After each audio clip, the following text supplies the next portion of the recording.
बच्चों जय श्री राम। सरस्वती क्लासेस की ऑनलाइन कक्षा में मैं सृजन त्रिपाठी आपका बहुत बहुत स्वागत करता हूं। बच्चों, आज मैं एक नए ढंग से बोर्ड परीक्षा को देखते हुए एक ऐसी व्यवस्था लेकर के आया हूं जो मैं समझता हूं कि आपके लिए या आपकी परीक्षा की दृष्टि से बहुत ही कारगर साबित होगी कि आप इन फ्यूचर अच्छे नंबर पाएंगे। परीक्षाएं प्रतिवर्ष आयोजित होती हैं। आपने अगर ध्यान दिया हो तो ये देखे होंगे, कुछ टॉप करते हैं, कुछ प्रथम श्रेणी में उत्तीर्ण होते हैं, कुछ द्वितीय श्रेणी में, कुछ तृतीय श्रेणी में और कुछ अनुत्तीर्ण होते हैं। अब बच्चों, हमें थोड़ा सा विचार करना चाहिए। पढ़ते वो भी हैं जो टॉप श्रेणी में, पढ़ते वो भी हैं जो उनसे थोड़ा पीछे, और पढ़ते वो भी हैं जो प्रथम श्रेणी में हैं या जो द्वितीय या तृतीय श्रेणी में। अब हम अपनी स्टडी को या अपनी रिमेम्बरेंस को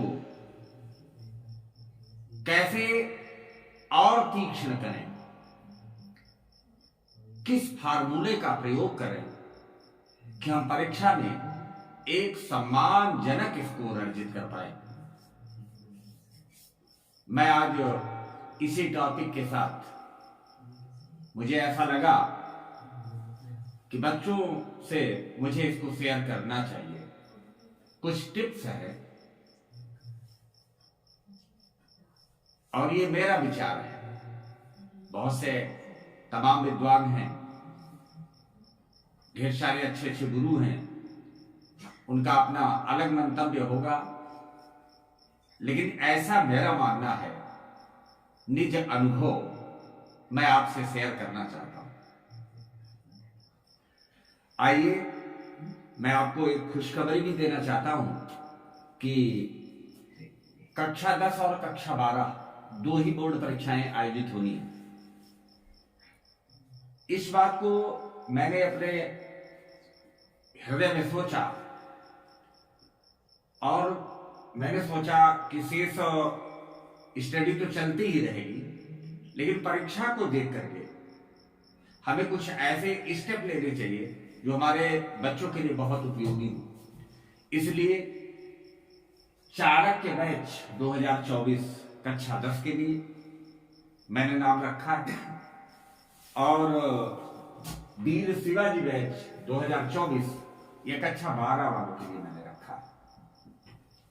बच्चों, आप सोच रहे होंगे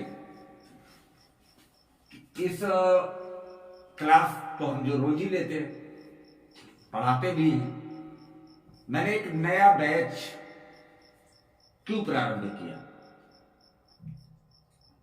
मुझे लगातार पढ़ाते रहना चाहिए था। आपका सोचना जायज, आप अच्छा सोच रहे, तो मैं आपको बताना चाहता हूं, शेष स्टडी चलती रहेगी, लेकिन इस बैच को हम इसलिए लेके आएंगे परीक्षा के दृष्टिकोण से जो इस वर्ष के लिए संभावित है, उस पाठ्यक्रम को मैं आपको इस बैच के माध्यम से दूंगा। कौन से काव्य में कौन से ऐसे काव्य खंड पढ़े जाएं जो इस वर्ष परीक्षा में आपके लिए बहुत महत्वपूर्ण हो। इस उद्देश्य के साथ हमने इस बैच का नाम चाणक्य बैच कक्षा 10 के लिए और वीर शिवाजी बैच कक्षा 12 के लिए नाम रखा है। इसके अंतर्गत आपको पूरा सिलेबस का मतलब पाठ्यक्रम ना समझे, परीक्षा के दृष्टिकोण से संभावित प्रश्नों की श्रृंखला के रूप में जो इस वर्ष आ सकते हैं, वैसे ये कह पाना बड़ा मुश्किल होता है कि यही आएगा, ये अहंकार होगा अगर ऐसा कहा जाए तो। लेकिन फिर भी बीड़ा पाणी को, मां सरस्वती को अपने हृदय में रख करके यह जरूर विश्वास हम आपको दिलाना चाहेंगे, जो इस बैच के अंतर्गत पढ़ाएंगे हम, निसंदेह आपको मिलेगा। ऐसा मेरा अनुभव है, ऐसा मेरा मानना है। पढ़ना तो आपको सब है, फिर भी इस पर आपको विशेष फोकस करना होगा, जो इस बैच के अंतर्गत आप पढ़ेंगे। और पूरे सिलेबस को हम रखेंगे इसमें, पूरे परीक्षा पैटर्न के अंतर्गत जितने भी प्रश्न बनेंगे इस वर्ष के लिए, हम उसको आपको इस बैच के माध्यम से पढ़ाएंगे। और हम आपसे उम्मीद करते हैं आप इसको बहुत ध्यान से पढ़ेंगे, अच्छे ढंग से लिखेंगे, नोट्स बनाएंगे, ताकि जब परीक्षा समाप्त हो तो आप विचार कर पाए ये सरस्वती क्लासेस आपके लिए कितना उपयोगी हुआ। मेरा बैच चलाने का उद्देश्य केवल यह नहीं है कि आप पास हो जाएं, आप 90+ 90+ नंबर एग्जाम में कैसे अर्जित कर पाएंगे, मेरी जग इसके लिए है। और आपको रटना ना पड़े, आपको ज्यादा मेहनत ना करना पड़े, हिंदी के लिए विशेष करके मैंने यह प्रयास किया। आइए कुछ टिप्स है हमारे साथ। कुछ वैसे तो पढ़ने के बहुत से तरीके हैं, लेकिन उनमें जो विशिष्ट है वो हम आपको जरूर बताना चाहेंगे, आपसे शेयर करना चाहेंगे कि आप इसको फॉलो करें। वैसे परीक्षा के ज्यादा दिन नहीं बचे हैं, फरवरी माह में आयोजित होनी है परीक्षा, इस दृष्टिकोण से ज्यादा समय भी नहीं बचा है। तो आपको एक एक हिंट्स को, एक एक टिप्स को आपको फॉलो करना है। और सच्चा शिष्य वही होता है जो अपने गुरु के बताए गए मार्ग पर चलता है। सुनना और फॉलो करना ये दो अलग अलग बातें हैं। बच्चों में क्या टेंडेंसी होती है, टीचर को सुनते हैं, ठीक है, अच्छी बात है, सुनना प्रारंभिक प्रक्रिया है, लेकिन उस पर चलना भी है। लाभ या हानि जो होना है वो तो जब आप अनुसरण करेंगे तब आपको पता लगेगा। दवा कितनी भी अच्छी हो, हाथ में लिए रहेंगे कोई फायदा नहीं मिलेगा, उसको खाना पड़ता है। इसलिए इसको इस 1.5 महीना के कार्यकाल में इतने कम समय में आपको इसे फॉलो करना है। और यदि आपने इसका अक्षरशः पालन किया तो परिणाम के लिए मैं जिम्मेदार हूंगा। आप अच्छे अंक पाएंगे, इसमें कोई संदेह नहीं है। आइए कुछ टिप्स हैं। आपके कक्षा 10 के बैच का नाम है चाणक्य बैच 2024। अब आज का हमारा जो टॉपिक है, हम उत्कृष्ट परीक्षा की तैयारी कैसे करें। बच्चों में प्रेशर बन जाता है बोर्ड परीक्षा को लेकर के, परीक्षा है परीक्षा है परीक्षा। अरे कुछ नहीं है, बहुत आसानी से आपको इसे फील करना चाहिए। गृह परीक्षाएं बहुत दे चुके हैं आप, विशेष करके ये डर आप कक्षा 10 वालों के लिए होता है। लेकिन बच्चों मैं आपसे कह रहा हूं, जैसे गृह परीक्षा देते हैं वैसे ही बोर्ड परीक्षा होगी। न इसमें नकल करते हैं न उसमें नकल करेंगे। बस बोर्ड का एक डर होता है कि बोर्ड एग्जाम, इस टेंडेंसी से बाहर आए आप, इस विचारधारा से आप बाहर आए। मैं आपको भरोसा दिलाता हूं, प्रश्न पत्र में कोई भी प्रश्न ऐसा नहीं होगा जो आपको ना आता।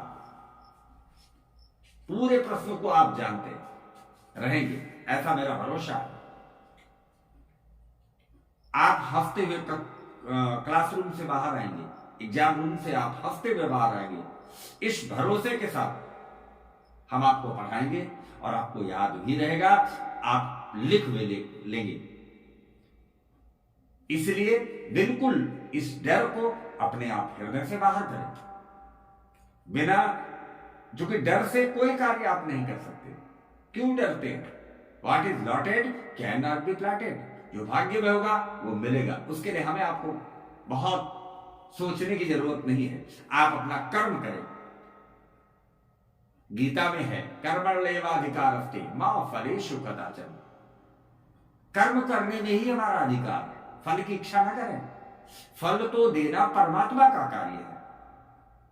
हम लोग संस्कृत और हिंदी के अध्येता हैं और उसी को अपना आदर्श मान करके जीवन जीते हैं।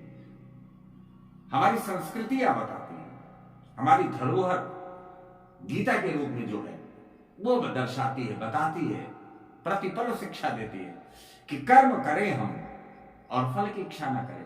क्योंकि अगर फल की इच्छा करेंगे ना तो व्यथित होंगे, दुखी होंगे। इसलिए उसका बिल्कुल ख्याल ना करें। आप अपना कर्म अच्छे से करें, परिणाम स्वतः अच्छा है। आपको उसकी चिंता करने की कोई जरूरत नहीं है। आइए, पहली टिप्स है प्रश्न पत्र निर्माण एवं उसका हल। ये पहली टिप्स है आपके लिए। बच्चों, एग्जाम हॉल में जब आप बैठते हैं तो आपके सामने बहुत सी दिक्कतें आती हैं। मैं एज ए परीक्षार्थी, परीक्षा देने वाला बनकर के मैं बात कर रहा हूं आपसे। जो मुझे समस्या होती थी वो मैं आप से महसूस कर सकता हूं कि वो आप भी फील करते होंगे। जब हमारे सम्मुख पेपर आता है तो हम सोचते हैं पता नहीं 1 नंबर पे कौन सा आएगा, पता नहीं 2 नंबर पे कौन सा आएगा, पता नहीं 3 नंबर पे कौन सा आएगा, कौन कितने अंक का प्रश्न रहेगा, इसके लिए हम बहुत परेशान होते हैं। तो मैं आपको पहली सलाह ये देता हूं, आप विगत वर्ष का पेपर ले लें। पिछले वर्ष जो आप बच्चों की परीक्षा हुई है उसका पेपर ले लें आप, और उसको 2-4 बार पढ़ें। पढ़ने के बाद आप स्वयं प्रश्न पत्र का निर्माण करें अपने हिसाब से, जो आपको लगे कि ये इस वर्ष आ सकता है, इस वर्ष के लिए ये संभावित है। आप पेपर बनाएं। आप सोच रहे होंगे सर ये क्या बता रहे हैं? एक नहीं, आपको 5 सेट में पेपर बनाना है। एक सेट बनाएं, उसका हल करें अपनी कॉपी में, उसको सॉल्व करें आप। तो कुछ ऐसे होंगे जो आपको आ रहे होंगे, कुछ होंगे कि नहीं आ रहे। नहीं आ रहे आप किताब से लिखो, आप देख के लिखो, लेकिन प्रश्न पत्र बनाने के बाद उसका सॉल्वेशन आपको करना है। इस तरह से 5, 6, 7, 8, 10 जितने भी प्रश्न पत्र आप बनाएं उसका सॉल्वेशन भी आप करें, उसको हल करें आप। उससे फायदे क्या होंगे?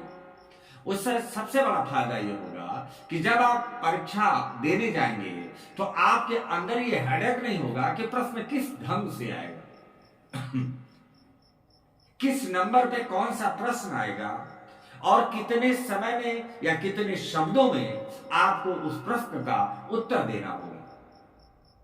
यह बहुत बड़ी समस्या है।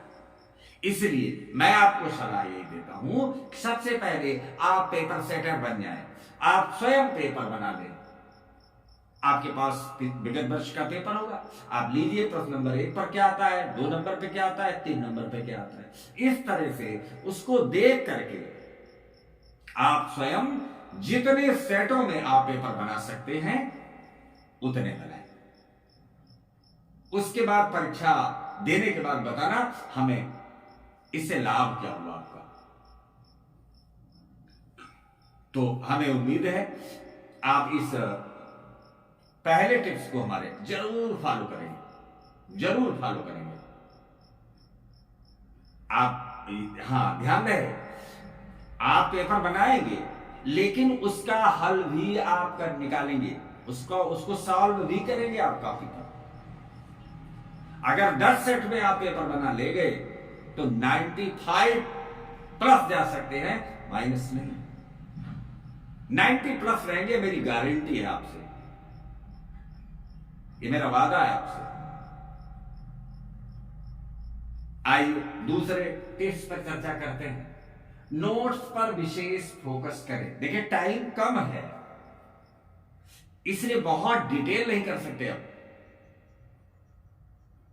आपने 1-2 वर्ष में पढ़ा होगा, आपने कुछ नोट्स बनाए होंगे, आपको उसको पढ़ना चाहिए। जैसे सूरदास को पढ़ा आपने, तो सूरदास पे जो भी नोट्स बनाए, जीवन परिचय पे बनाए होंगे, उसको आपको लिख करके पढ़ना चाहिए। पहले आप लिखें, साथ साथ लेखन शैली भी मजबूत हो।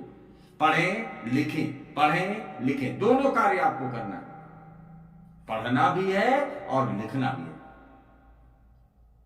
कितने पद हैं सूर में, कितने रसखान में हैं, कितने तुलसी में हैं, और किसने किस किस छंद में या किस किस शीर्षक में, यह आपको विशेष करके ध्यान देना है। जैसे सूरदास ने कितने शीर्षक के अंतर्गत कविताएं लिखी हैं, जैसे पद नामक शीर्षक है।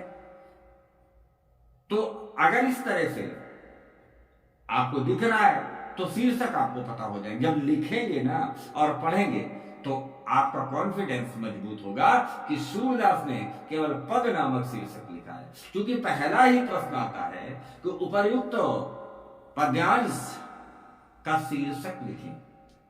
तो बहुत से बच्चे पद तो याद है लेकिन शीर्षक भूल जाते हैं, उस टॉपिक को ही भूल जाते हैं। तो इस तरह से आपका नुकसान होता है। जहां पूरे अंक मिलने चाहिए वहां आपको बहुत कम अंक मिलते हैं। इसका विशेष ध्यान रखें कि आप जो नोट्स बनाए या जो बनाए हैं उस पर पूरे कंसंट्रेशन के साथ, पूरे मनोयोग से उसको देखें। अगला, हैंड राइटिंग एवं स्वच्छता पर विशेष ध्यान। बच्चों, मैं आपको विशेष रूप से बताना चाहता हूं, यह भौतिकवादी युग है, यह दिखावे का संसार बन गया है। लोग पैसों के लिए थोड़ा सा कहीं ना कहीं नैतिकता का हरासमेंट कर लिए हैं। आपको खूबसूरत राइटिंग में कॉपी लिखनी है। जितना हो सके आपको हैंड राइटिंग का अभ्यास करना है। लिखावट आपकी अच्छी होनी चाहिए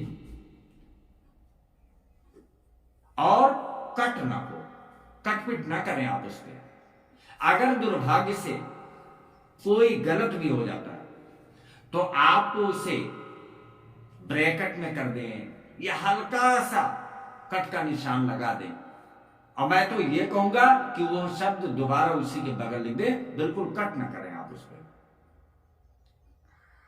क्योंकि कॉपी की, आपके नोट्स की, आपका जो उत्तर दे रहे हैं आप, वो थोड़ा सा सुंदर नहीं लगता। बहुत से बच्चे उसमें बहुत तेज कई बार कटपिट कर देते, इससे मार्किंग कम होती है।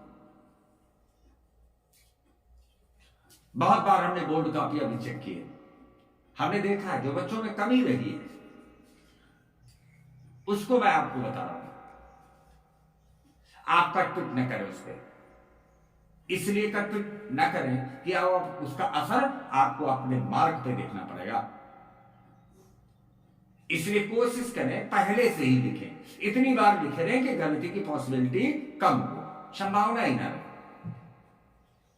क्योंकि सुंदरता सारे गुणों को छुपा देती है। व्यक्ति अगर सुंदर है, आप देख रहे फिजिकल रूप से अगर कोई व्यक्ति सुंदर है, मान लो आपको शादी करनी है, चाहे बच्चे हो या लड़की बच्चियां हो, दोनों के लिए, मेल एंड फीमेल दोनों के लिए, प्रथम दृष्टया आप क्या देखते हैं? अगर लड़की है तो लड़के को सुंदर देखना चाहती है, और लड़का है तो बिटिया को सुंदर देखना चाहता है। उसके गुणों की चर्चा तो हम बाद में करते हैं, शायद देख भी नहीं पाते, लेकिन प्रभावित हो जाते हैं उससे। क्या भाई, यार तो बड़ी सुंदर है, शादी तो इसी से होनी चाहिए। अब आप सोचे, थिंक करें स्वयं, सुंदरता कितना प्रभाव डालती है। इसलिए आपको अपनी कॉपी, अपने उत्तर बहुत सुंदर ढंग से लिखने,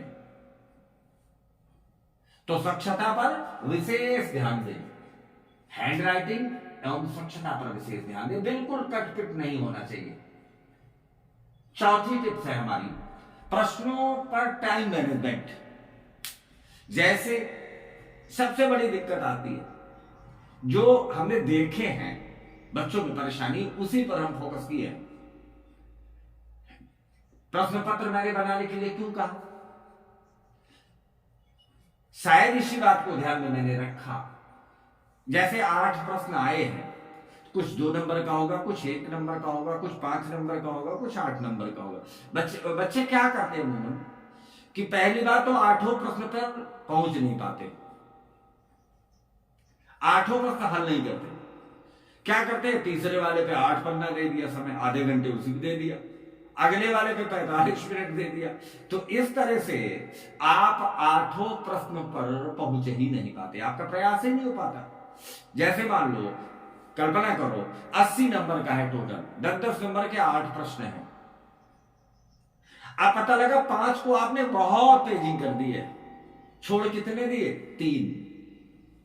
तो 3 का तो 30 नंबर माइनस हो गया ना सीधे सीधे।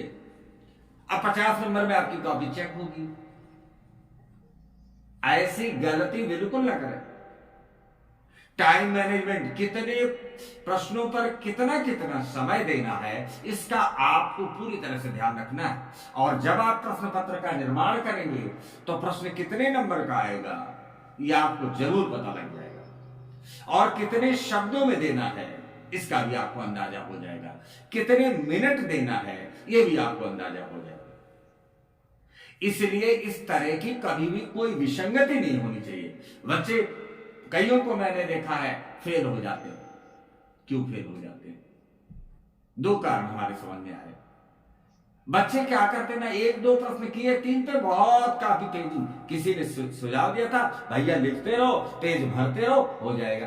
अरे भैया ठीक है, जो आपने ट्रिक लगाई अच्छी लगाई है, लेकिन ये तो ख्याल करो कि आप 3 ही प्रश्न कर पा रहे हो, 8 आया है, 3 कर रहे, 30 नंबर में तो काफी चेक होगी आपकी। इसलिए मैं आपसे कह रहा हूं, आपको जितने प्रश्न पत्र में आए रहेंगे, आपको सब पे अपना प्रयास करना है। भले थोड़ी पेजिंग कम हो, चलेगा, लेकिन 8 के 8 आपको सॉल्व करने हैं। इस बात को अपने हृदय में रख करके आप उत्तर दें। टाइम मैनेजमेंट बहुत प्रभावी मैनेजमेंट, इसको आपको करना है। कितने मिनट, 3 घंटे 15 मिनट का प्रश्न पत्र आएगा, 15 मिनट आपको पढ़ने के लिए मिलेंगे और 3 घंटा सॉल्व के लिए मिलेंगे। अब आप 60-60 के 3, 180 और 15, 105 मिनट। 105 मिनट को जितने प्रश्न आए रहे हैं उससे भाग दे दो। अब उसमें यह भी देखना है कि वन लाइनर कौन है, माने ऑब्जेक्टिव कौन है, वस्तुनिष्ठ कितने हैं, उस पर कम समय लगेगा। आ रहा है तो यस सर, नहीं आ रहा है तो नो सर। लेकिन ऐसा नहीं कि नहीं आ रहा है तो नहीं लिखना, कुछ भी लिखो, लिखना है। अगर कोई एग्जामिनर कृपा भी करना चाहे तो क्या सादे पेज पे करेगा? कैसे देगा? मान लो आप 16 नंबर पा रहे, 17 में पास मार्क है, तो अगले आपका पेज सादा है, तो 1 नंबर कहां से दे? सादे पेज पर नंबर नहीं दे पाएगा और अंततः आप अनुत्तीर्ण होगी। इसलिए आपको सभी प्रश्नों पर फोकस करना है और सारे प्रश्नों का उत्तर देना है। वो आ रहा हो तब भी, ना आ रहा हो तब भी। मैं आपसे किसी वीडियो में अवश्य इसकी चर्चा करूंगा। अभी पढ़िए, उसके बाद परीक्षा थोड़ी सी बची रहेगी, तो जो प्रश्न नहीं आ रहे उसका उत्तर कैसे लिखें, इस पर भी मैं एक वीडियो दूंगा आपको, और बहुत प्रभावी होगा, बहुत कारगर होगा आपके लिए। इसलिए घबराने की कोई जरूरत नहीं। आ रहा है तो भी, नहीं आ रहा है तो भी, दोनों की दवा मिलेगी आपको। लेकिन कोशिश करो, आपको आना चाहिए। बहुत गुरुओं का आशीर्वाद है आपके साथ, माँ बाप का स्नेह और आशीर्वाद दोनों है। बड़ी उम्मीद है आपसे। एक माँ बाप को बच्चों से बहुत उम्मीद रहती है। यदि कभी आप पिता बने तो अवश्य इसको आप समझ पाएंगे। इसलिए उन उम्मीदों पे आपको खरा उतरना है और जीवन में कुछ हासिल करना है। इसलिए आपको पढ़ना है, अच्छे से पढ़ें, यह दिन ना आए कि आपको ना आए।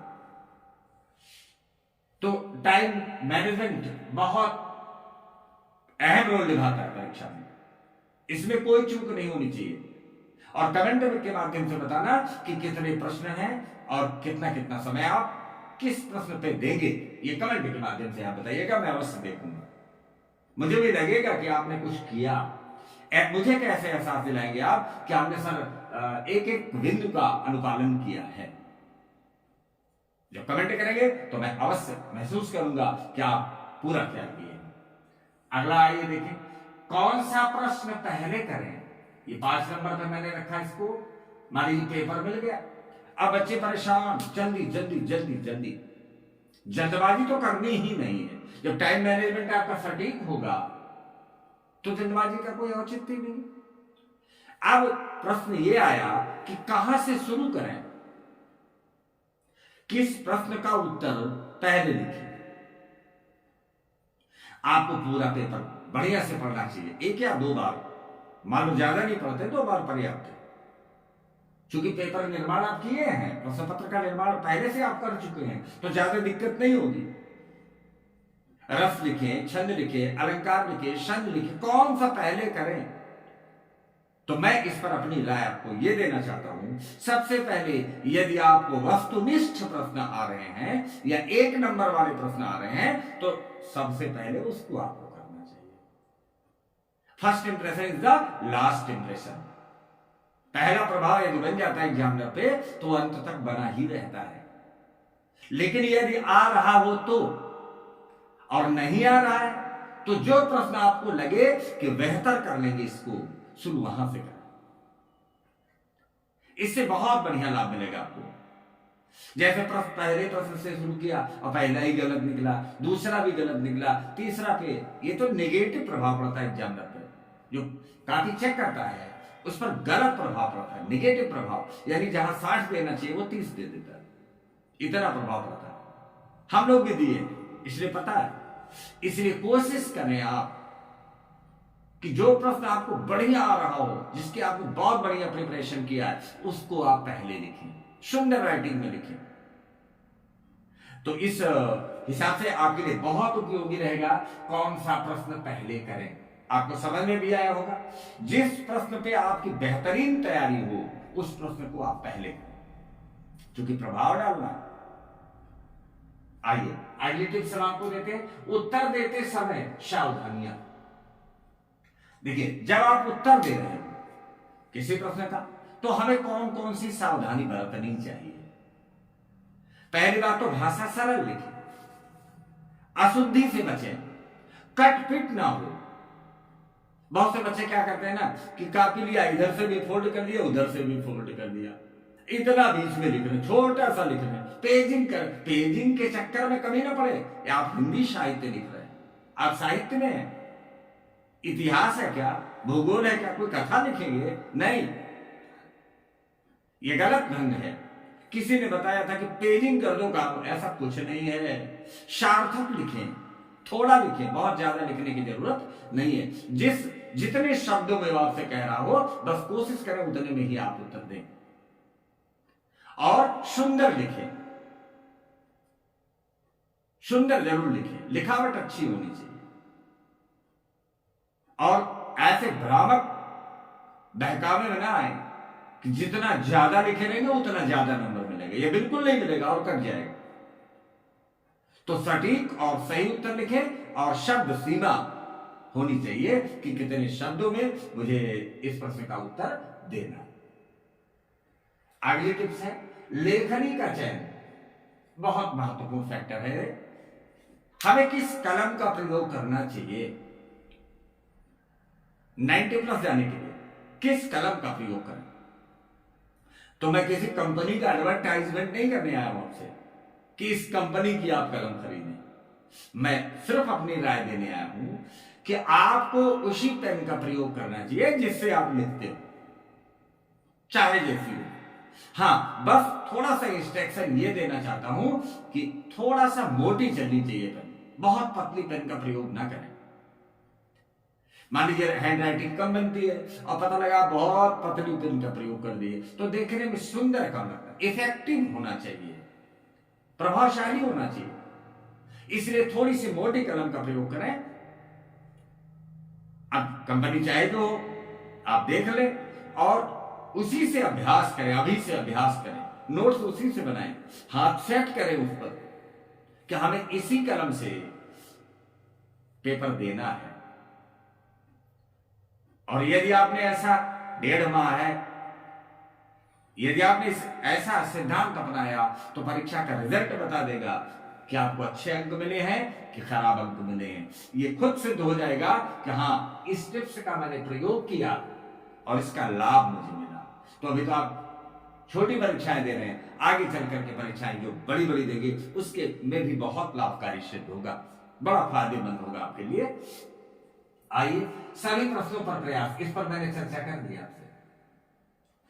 पेपर में जितने भी प्रश्न आए सब पर आपको प्रयास करना है, सब का उत्तर देना है, किसी को छोड़ना नहीं है। ये बहुत बड़ी जानकारी आपके लिए। और मोस्टली मैंने प्रायः बच्चे ऐसी गलतियां करते हैं, तो जितने भी लोग इस वीडियो को देख रहे हैं वो बिल्कुल इसे ग्रुप में शेयर करें। बिल्कुल ही इसमें मैं ज्यादा नहीं कहता, जरूर अपने मित्रों को आप शेयर करें इसे, क्योंकि ये जानकारी आपके भविष्य के लिए, आपके मैत्री को और मजबूत करने के लिए और छात्र के हितों को देखने के लिए या छात्र हित करने के लिए सहायक होगी। इस वीडियो को बिल्कुल शेयर करिएगा, जितना हो सके मित्रों को बताइएगा। इससे क्या होगा कि उनको फायदा मिलेगा। किसी ने इसमें से कुछ नहीं 5-7 बिंदु भी फॉलो किया तो उसको भी रिजल्ट मिलेगा। आइए आगे देखते हैं, वस्तुनिष्ठ प्रश्नों का उत्तर कैसे दें। देखिए बच्चे क्या करते हैं, टाइम मैनेजमेंट पे अभी फोकस हो चुका है, उसी से जुड़ा हुआ है। जैसे मान लो कोई प्रश्न दिया और 4 ऑप्शन दे दिए गए, तो बच्चे क्या करते हैं, प्रश्न भी लिखेंगे और 4 विकल्प उतारेंगे। इससे आपका टाइम लॉस हो रहा है। आप क्या कर रहे हैं, उत्तर तो आपका इतने में भी हो सकता है। जैसे प्रश्न नंबर 7 है, 7 में कौन सा सही है, 7 डाल करके सिर्फ वही लिख दो, तब भी आपका पर्याप्त है। और मान लो थोड़ा सा आप लिखना चाहते हैं तो प्रश्न लिख दें और जो ऑप्शन सही हो उसमें उसको लिख दें, बस 4 ऑप्शन उतारने की कोई जरूरत नहीं। इससे आपका टाइम लॉस होगा। और यदि इस पद्धति को अपनाएंगे तो टाइम बचेगा आपका, और जो बचेगा तो फिर दूसरे प्रश्न के लिए काम आ जाएगा। इसलिए इसका ध्यान रखें। वस्तुनिष्ठ प्रश्नों का उत्तर कैसे दें, इस पर विशेष ध्यान रखिएगा कि ज्यादा से ज्यादा अगर लिखने के मूड में आप हैं कि नहीं प्रश्न तो लिखेंगे ही हम, तो लिख लो और जो उत्तर सही है सिर्फ उसी को लिखो। मान लो बहुत से ऐसे 4 ऑप्शन है, मान लो ना हो, आप उत्तर नहीं पा रहे चारों में कौन सा सही है, तो मैं आपको एक थोड़ा सा सुझाव देना चाहूंगा। चारों में बहुत से बच्चे क्या करते हैं, एक नहीं आया तो फिर पढ़ते ही नहीं। आपको चारों ऑप्शन पढ़ने चाहिए। हो सकता है इसमें 1, 2, 3 आपको मिल जाए जिसका उत्तर दूसरा हो रहा हो, उसको आप काट दीजिए। जो प्रश्न के बहुत करीब हो और प्रश्नों का उत्तर ना हो उसको आपको चुनना चाहिए। और ये वस्तुनिष्ठ प्रश्न या 1 नंबर वाले प्रश्न मार्किंग में या ज्यादा से ज्यादा अंक अर्जित करने में सबसे ज्यादा सहायक सिद्ध होते हैं। आपको इसके लिए विशेष ध्यान रखना। अंजलि मैम के द्वारा बहुत सी प्रश्नों की श्रृंखलाएं, गद्य साहित्य का इतिहास, काव्य साहित्य का इतिहास, बिल्कुल आप पढ़े, कई बार पढ़े उसे, और उससे बाहर कुछ नहीं आए। बहुत बढ़िया पढ़ाती है, उसको पढ़ें आप। और इस बैच के अंतर्गत रिवीजन भी होगा, पूरे कोर्स का रिवीजन होगा, जो परीक्षा के दृष्टिकोण से अत्यंत महत्वपूर्ण है, उस पर तो चर्चा होगी।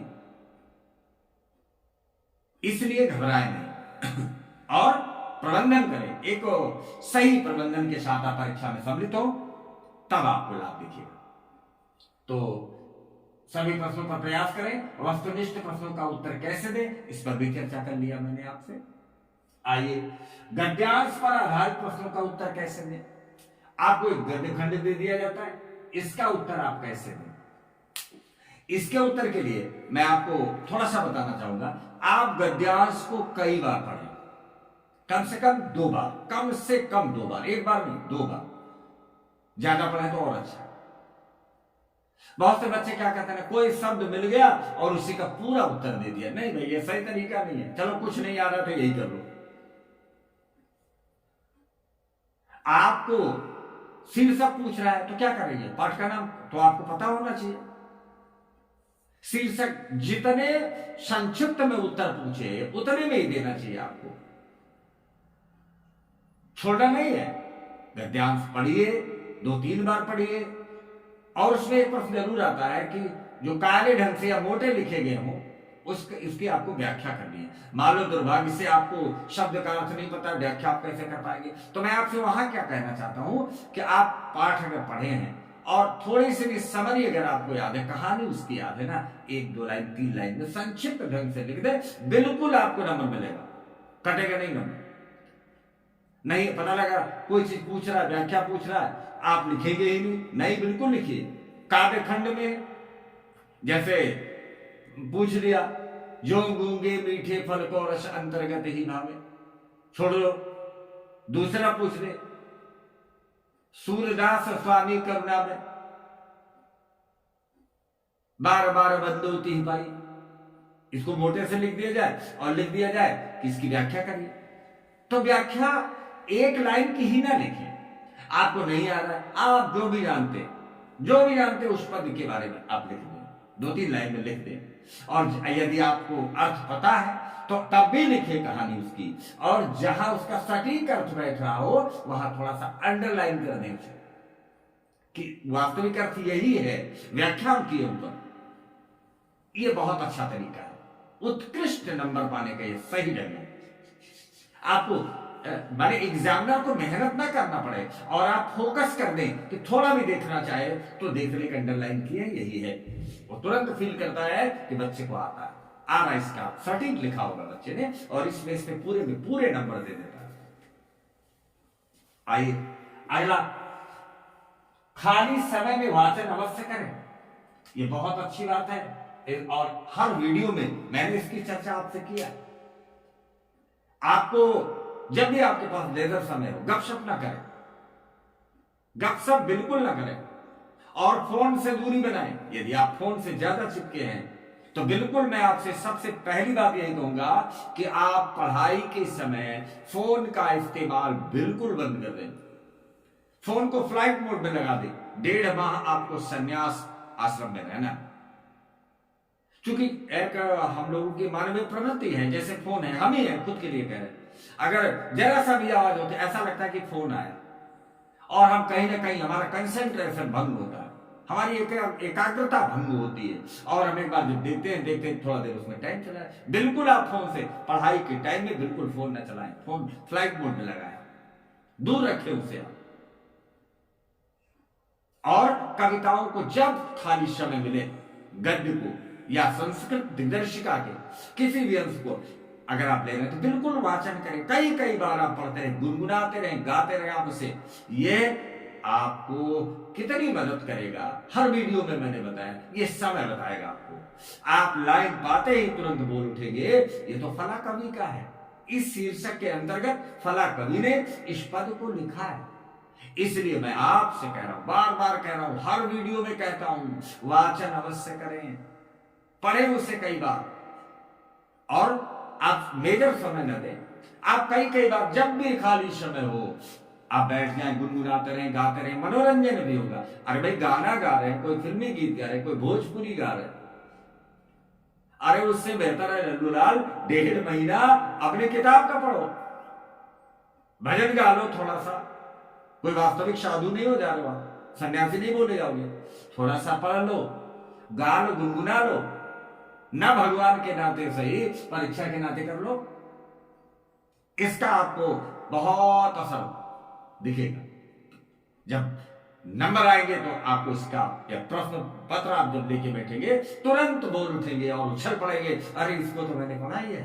और यदि आप पहचान लेते हैं तो समझ लो व्याख्या आदि हो जाती है। पता लगा शीर्षक ही गलत लिख दिया, पता लगा लाइन नहीं पहचान पा रहे हैं, किस कवि का, तो सब तो नाश कर दिया, कुछ बचा ही नहीं उसमें, तो आपके नंबर बहुत कम आएंगे। इसलिए वाचन करें, खाली समय में वाचन। इसलिए मैंने ये नहीं कहा मुख्य समय में करें, जब भी, अरे भाई 24 घंटे तो पढ़ते नहीं, बाहर जा रहे साइकिल चला रहे गुनगुनाइए, चरण कमल वंदो हरि राय, नहीं गुनगुना रहे, भगवान का भजन हो रहा, दोहरा लाभ है, हमारा भी काम हो रहा है, हमारी परीक्षा का भी काम हो रहा है, और हम भगवान का नाम भी ले रहे। इसलिए आपको बार बार वाचन करना चाहिए, ये बहुत कारगर है। आने वाली कोई भी प्रतिस्पर्धी परीक्षा होगी, ये सूत्र शब्द लागू होगा। जब आप वाचन किए रहेंगे तो बहुत आसानी होगी, आपकी आधी समस्या तो तुरंत हल हो जाती है जब आप पहचान लेते हैं उसे। अगली टिप्स, ना आने वाले प्रश्नों का उत्तर दें। इसके तो मोस्टली व्यक्ति होंगे, ये तो चाह रहे होंगे सर कोई ऐसी ट्रिक बताएं कि पढ़ना ना पड़े। मेरा मतलब ये नहीं है, जैसे मान लो प्रश्न पत्र में 10 प्रश्न आए हैं और 2 नहीं आ रहे, तो क्या करेंगे, छोड़ देंगे। ये जब इससे डिटेल में हम चर्चा कर चुके हैं आपसे, आपको उस पर और लिखने की जरूरत है, ना आने वाले को और ढंग से। नहीं मान लो घर में कोई कोना गड़बड़ है आपका और आपके यहाँ मेहमान आने वाले हैं, तो क्या करेंगे, वो गड़बड़ है उसे वैसे गड़बड़ रहने देंगे, नहीं उसमें ज्यादा डेकोरेशन कर दो, वो भी चमकने लगेगा। अब आपको करना क्या है, दिमाग लगाना है थोड़ा सा। आप प्रश्न को पढ़ें और यदि उसमें से कोई भी शब्द आपके पकड़ में आ रहा है तो बिल्कुल आप उसी पे लिख डालिए, उसी शब्द पे जितना जानते हैं आप लिख डालिए, 2 line 4 line 8 line 7 line 10 line, जितनी जी में इच्छा है। अब ये नहीं करें कि 1 घंटा उसी पे लगा दो। किसी भी स्थिति में प्रश्न को छोड़ के आना नहीं है, अन्यथा अनुत्तीर्ण होने के उत्तरदायी आप होंगे, कम नंबर आने के उत्तरदायी आप होंगे। मैं बार बार आपसे कह रहा हूं, सुंदर लिखावट हो और पूरे प्रश्नों पर आपका प्रयास हो, दुनिया की कोई भी शक्ति आपको फेल नहीं कर सकती, कोई भी अनुत्तीर्ण नहीं कर सकती, अच्छे अंक दिलाएगी, ये गारंटी मैं देता हूं। लेकिन यदि आप प्रश्नों को ही छोड़ देंगे तो क्या होगा, कोई लाभ आपको मिलने वाला नहीं है, आपके नंबर ऑटोमेटिक कम आएंगे। तो ढेर सारी चर्चाएं जो हमारे हृदय में थी, जो हमारा अनुभव है, वो मैंने आपसे शेयर किया। जैसे मैं संक्षिप्त में आपको एक बार पुनः बता देते हैं, प्रश्न पत्र का निर्माण और उसका हल आप अवश्य करेंगे। नोट्स पर विशेष फोकस करें, जितना आप तक पढ़ा है उसके नोट्स बनाए हैं, उसको बार बार पढ़ें। हैंड राइटिंग और स्वच्छता पर आपको बहुत फोकस करना पड़ेगा। प्रश्नों पर टाइम मैनेजमेंट महत्वपूर्ण फैक्टर है, कितना समय एक प्रश्न पे हमें देना है, ये भी आप ढंग से देखें। कौन सा प्रश्न पहले करें, इस पर भी आपको बताया हमने। जो बढ़िया आपको आ रहा हो, सुंदर लिखावट हो जिस पर, आप बढ़िया उसी को करें। उत्तर देते समय सावधानियां, ये भी बताया मैंने। कॉपी को दोनों तरफ से ना फोल्ड करें, एक तरफ हाशिया बनाए, बाकी लिखें, बहुत दूर दूर ना लिखें। जैसे आप रोज लिखते हैं वैसे लिखें, ज्यादा पेजिंग करने से नंबर नहीं मिलता, सही लिखने से मिलता है। हाँ, तो लेखनी का अच्छा चयन करें, आप थोड़ा सा मोटी पेन लें आप, और अभी से अभ्यास करना शुरू करें, उसी कलम से लिखें जिससे आपको पेपर देना है। ये आपकी हैबिट में आ जाएगा, कहने की जरूरत नहीं पड़ेगी। सही प्रश्नों का प्रयास, सभी प्रश्नों पर प्रयास करना है, यानी कोई प्रश्न आपको छोड़ना नहीं है, सब पर आपका अटेम्प्ट होना चाहिए। वस्तुनिष्ठ प्रश्नों का उत्तर कैसे दें, ये भी बताया मैंने। अगर समय है तो प्रश्न लिखें और जो उत्तर सही हो उसी को लिखें, चारों ऑप्शन न लिखें, नहीं तो आपका समय बेकार होगा। गद्यांश पर आधारित प्रश्नों का उत्तर कैसे दें, ये हमने आपको बताया कि 2 से 3 बार आपको गद्यांश पढ़ना है, शीर्षक लिखना है, और जो भी प्रश्न पूछता है उसको जब पढ़ेंगे, कुछ भी ना आए तो उसकी कहानी लिख दो, और कुछ ना आए तो उसी में से लिख दो, इतना बता दिया। लेकिन लिखना है, छोड़ना नहीं है। खाली समय में आप वाचन करें, खूब पढ़ें, कविता पढ़ें, गद्य पढ़ें, संस्कृत दिग्दर्शिका के श्लोक पढ़ें, उसके गद्य खंड पढ़ें, जितनी बार पढ़ेंगे आपका फायदा होगा। ना आने वाले प्रश्नों का उत्तर कैसे दें, ये भी मैंने बताया। उसको किनारे रखें, सबसे बाद में लिखें, और कुछ भी लिखे, उसमें से अगर एक भी शब्द आपको समझ में आ रहा तो उसी पूरा पूरा प्रयास कर दो, पूरा बल झोंक दो, पूरी ताकत झोंक दो, आपको लाभ मिलेगा।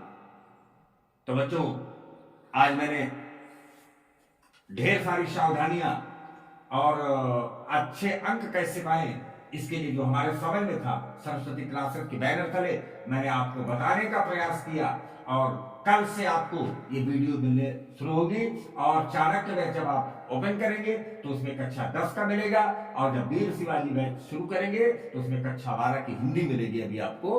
और वही मिलेंगे, एक तरफ से नहीं मिलेंगे, वही मिलेंगे जो इस वर्ष परीक्षा के लिए बहुत महत्वपूर्ण है। और मैं आशा नहीं पूरे विश्वास से कहता हूं, परीक्षा में कोई भी प्रश्न ऐसा नहीं आया रहेगा जो आपके इस बैच में नहीं मिलेगा। मैं इसी शुभकामना के साथ भगवान करे मां सरस्वती की कृपा हो जाए और आप इसको अपना आधार बनाए और अपने वांछित लक्ष्य तक पहुंचे, ऐसी मेरी शुभकामना है, मेरा प्रयास होगा। अब जैसा मैंने वादा किया है कि परीक्षा में आप 90+ पर जाएं, भगवान करे वो साकार हो। मिलते हैं आपको कल नए बैच में, नए बैच के साथ। आपका दिन शुभ हो, आपके मिशन पूरे हों, आप अपने वांछित गंतव्य तक पहुंचे। जय श्री राम, जय जय श्री राम।